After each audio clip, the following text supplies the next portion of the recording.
Ho, ho, ho. Merry Christmas from the Dodson'S Corner Boys. We hope you are having an awesome Christmas day with your friends and family.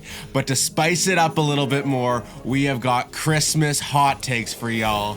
I have 10 hot takes. Lucas has 10 hot takes, and you guys are surely going to hate us by the end of this video. And I lost my voice. Lucas has no voice, so it's going to be a few videos of me getting to carry, but the team on my back. Facts. All right. Let's hear your first hot take, Dylan. All right. Are we starting off like more tame? Yeah, so like I have like there's like a range of like tameness in mine. So I'm definitely going to start off with the tamer ones. We'll start off with this one. My first one, Khamzat Chimaev beats Dricus du Plessis in under 1 round. Ooh, no, that's bold. I like that. I mean, that's like, Khamzat's either do or die, Yeah. He goes all out every time. He's either 1 round or he'll win a 5-round decision. Exactly. No, I like that. I think that's a strong possibility. Imagine Dricus like just KOs him, bro. Flying knee to the chin. Some crazy stuff. Oh, and also haven't noted this yet, but we will be going and reacting to these at the end of 2025. Yeah. And the second note, today's the last day to vote on the Dawson Corner Award poll. So make sure you guys go vote down in the description. How many votes do we have? Like 160 or something? Yeah, something like that. Way more than we thought we were going to have. We're like, we're okay if we get like 30. Yeah. We're like 30 votes, we'll get some good data. Exactly. We got way more. So thank you guys all so much. It's probably just one person spamming their favorite fighter. Well, I shouldn't even give people ideas. Don't do it. Anyways. Santa's watching. Exactly. All right. I'll move on to my first one. Pretty tame. I know you're going to like this one, Dylan. Cheeto Vera gets his chin cracked and then in brackets gets KO'd. Ooh, I like that. Yeah. That's a good hot take. Like that's like it's like realistically it could happen and like we're getting there. He's been edging it. Figgy edged it. I was actually thinking like if there was one person to do it, it's probably going to be Song Yadong. I feel like that's a matchup to move Song up a little bit. And Cheeto Vera's like, he's not completely washed yet, but he's going down a pathway. It's like I just don't understand how this dude's ever want to fight. I've never seen a drop of offense from him. Literally, yeah. It's literally just take shots to the head. Well, most of his big wins were flukes, like just fluky kicks. Oh yeah, he has like some and doesn't he have like a weird knee KO? Yeah. All right, let's hear your next.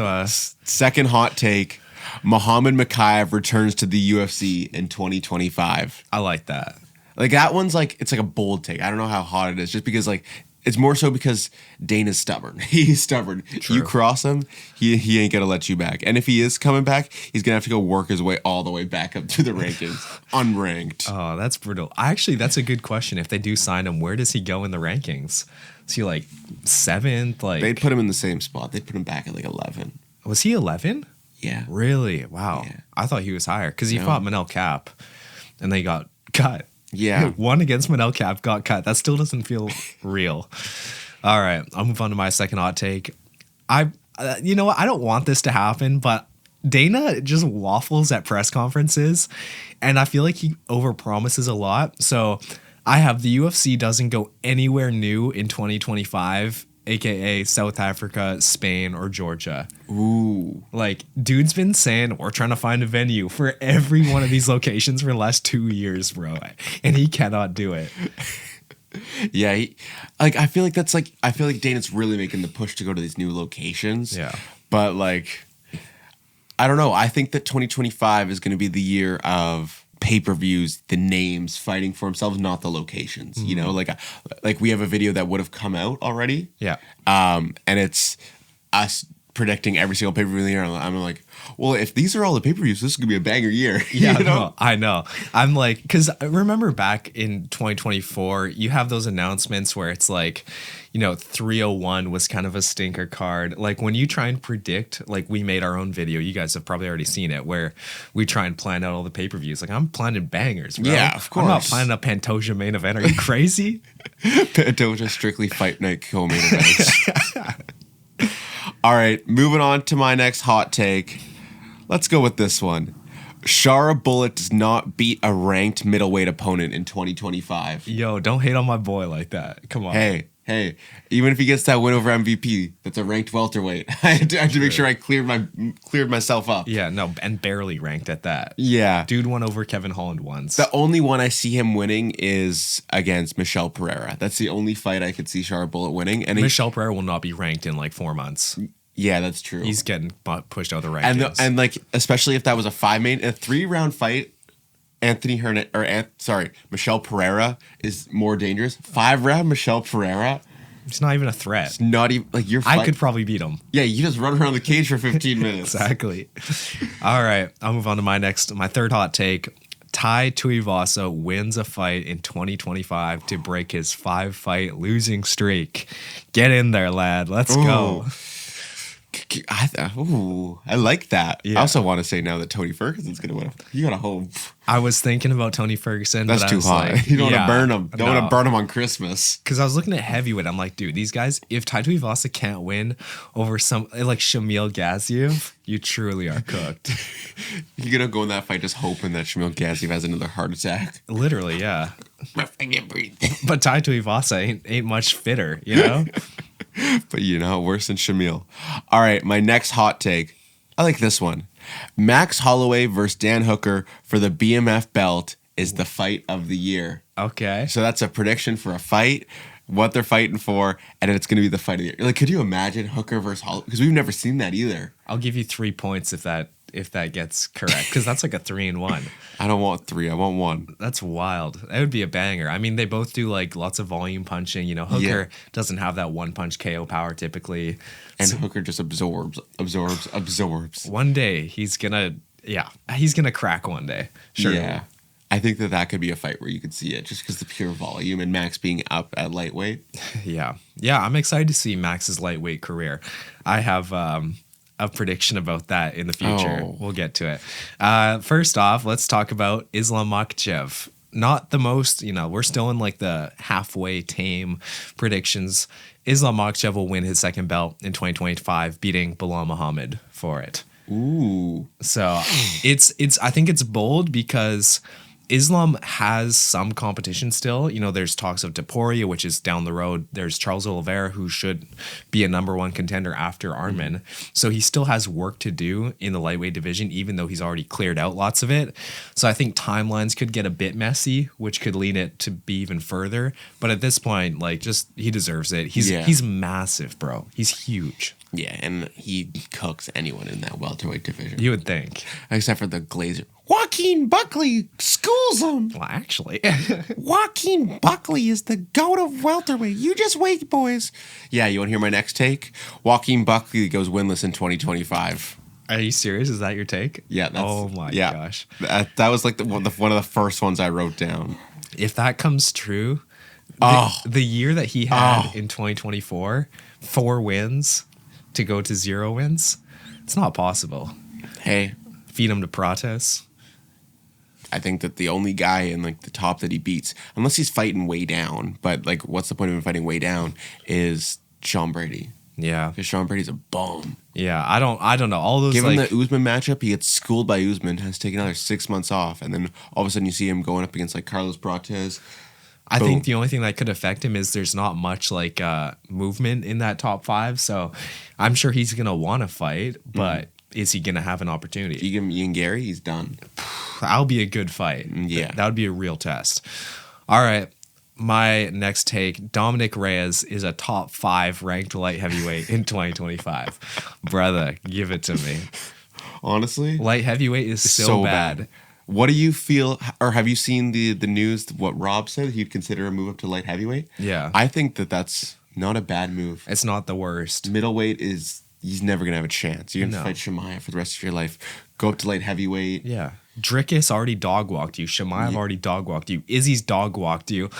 Like, Rob's a great fighter, but there's just different level at middleweight. Yeah. And he's only 6 foot, maybe 6'1" on a good day, but I'm pretty sure 6 foot. So, but he's big. He just seems tall. Yeah, he's a big boy. Yeah. He's got that, he's got a large frame. Yeah, he's kind of like Drickus in that way. Yeah. All right, my next hot take. Let's go with this one. Pantoja wins the bantamweight belt in 2025. So who's he winning it off of? Umar. Really? Yeah. I'm that high on Pantoja. It's not the worst take. I don't think that's actually that bad. No, I'm high on Pantoja. And I'm sure, well, we're doing this in reverse order, but when we film our matchup or video. Our main events of 2025 video. Are you going to cook? I am going to cook. All right. You just wait for my next take too. Well, you're going to love my next take. Max Holloway doesn't win any fights in lightweight in 2025. I don't know. I just find that hard to believe with who he's going to have to face. Well, a Poirier is a tough matchup. Yeah. But I don't know if Poirier would actually take that fight. I just don't know. I don't think that's the fight you make for Poirier in his last fight. It's Gaethje. Or maybe it's not Gaethje anymore. Maybe it's Topuria. Oh. Bro wants to get KO'd one time. Oh. One time for the one time. Yeah, I don't know. I knew you'd hate that take, but I was like, lightweight isn't easy. Like, I think he gets schooled by Arman and Islam. I don't think he ever gets a title shot in lightweight. It'd be crazy if he got a title shot. Like, fair enough. He beat a number one contender, so it's not out of the question. But I do think Gaethje, looking back, like, if you outbox Gaethje, stay on the outside, Gaethje ain't going to wrestle. Like, what's he going to do? You know? All right. I said my last take was a two-parter. The second part, Pantoja is the 2025 Fighter of the Year. Okay. With wins over. Oh, no. Kai Kara France. Okay. Demetrius Johnson. Okay, no. And Umar Nurmagomedov. You're throwing it back to the days. Back when you used to predict DJ in every video. Also, why is that video doing so good? I literally didn't want to film that video of us reacting to our predictions because I was like, it's going to do so bad because our predictions were so bad. And it keeps on showing up on my recommended feed. I'm like, who the F is watching this? And here's the thing is that I originally had him in that second title fight fighting Manel Kopp. But I was like, you know what? Let's throw a little spice in there. Yeah. Let's add a little spice. You know what? Even if he does win Fighter of the Year, I'll still give that to you. Even if DJ doesn't come back. Well, yeah, those aren't the fights. I just said Pantoja is the 2025 Fight of the Year, but I said... Okay. All right. So that's not your official. No, just Pantoja is the 2025 Fight of the Year. I think there's a real possibility. 100%. I mean, unless someone big goes like double champ. Yeah. I mean, Islam could definitely win it. Yeah. There's a shot for him every year. Tom, if he beats John Jones. Yeah, and then has a title defense at the end of the year. Yeah. It's going to be a good year, I feel like. Dude. 2025. Yeah. All right. My next hot take. You're going to love this one. Song Yadong brutally KOs Mario Batista, ending his UFC career. Mario Batista gets airlifted from the Apex Center. Oh, I wish. Dana's on the phone. Hey, we got to get this kid out of here, man. And then he's on the helicopter and somehow the cord snaps, just drops, plummets. Middle of the ocean.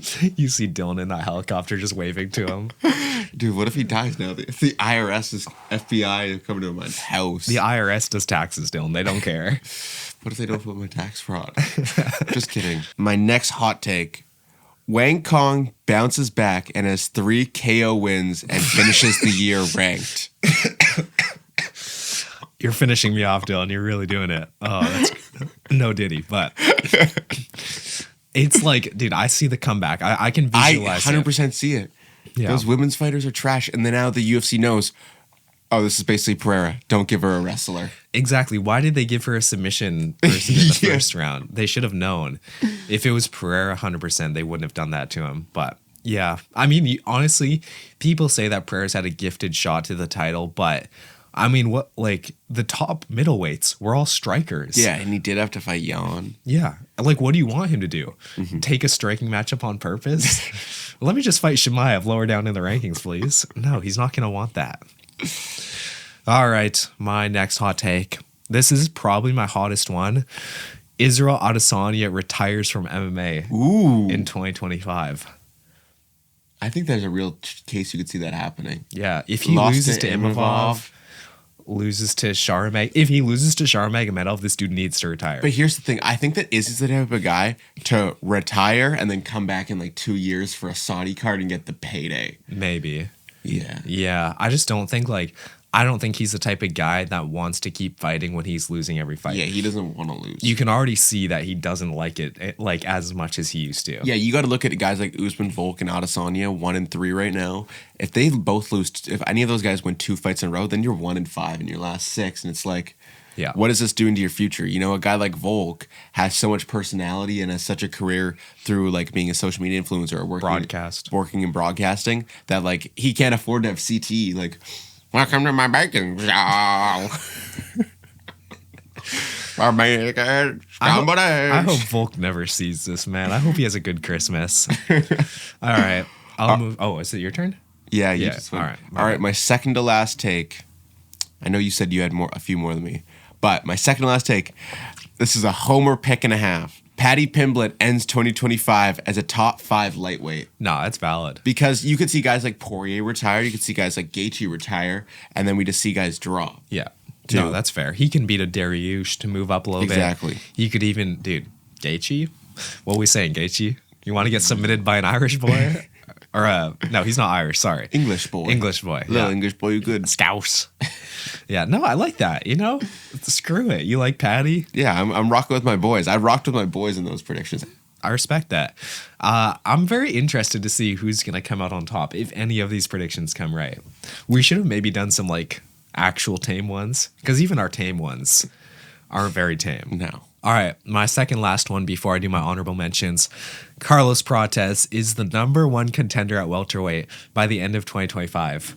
With a win over Joaquin Buckley? With a win over every single welterweight there is. Dude's going to fight every month in the Apex. Dude, that's so fair. Dude, that's his home turf is the Apex. You can't... Yeah. Apex that small Prates? octagon, he loves it. He just corners people, man. I think it's a good possibility. I'm so high on Prates, so I was kind of like you. I was like, screw it, why not ride with the homie? So just made it into the rankings at the end of 2024. And now let's see him become the champ or something. Exactly. Like if he's gonna go and get a top 10 or a top 15 win, top 10 win, top 5 win belt. Exactly. Yeah. So. And dude, if they were already thinking of giving him a Shavkat matchup, yeah, you know they want to. They're high on him. Yeah. What would he have done to Shavkat with a torn MCL? That would have been bad. That would have been the biggest upset. Oh. I wouldn't have even been mad at it though. I wouldn't have been too mad. Yeah. But I'm still glad Shavkat won. All right, how many more do you have? Well, I have like 5 honorable mentions I was thinking of, so I can tell you. Rip them off. All right. For my honorable mentions, Gene Silva goes from unranked to top 7 ranked by the end of 2025. But I was like, it's not that good. Jared Cannonier is ranked exactly 15th in middleweight at the end of 2025. I just felt like that's going to come true.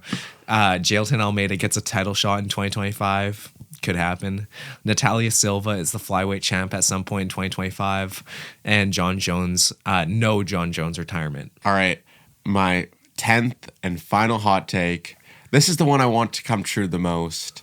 Dawson's Corner hits 25K on YouTube by the end of 2025. Oh my goodness. That's a lot of work. Hey. We could do it. It's possible. 100%. We can hopefully be at 3K or at least close enough, and then exponential. That's called exponential growth. Yeah, we could have a big month. Exactly. Jones versus Aspinall fight week in June. 20K subs, please. Thank you. And my last take, probably the hottest one of them all, because every UFC fan wants this to come true, but it's gonna take Dana emptying his freaking pockets like crazy.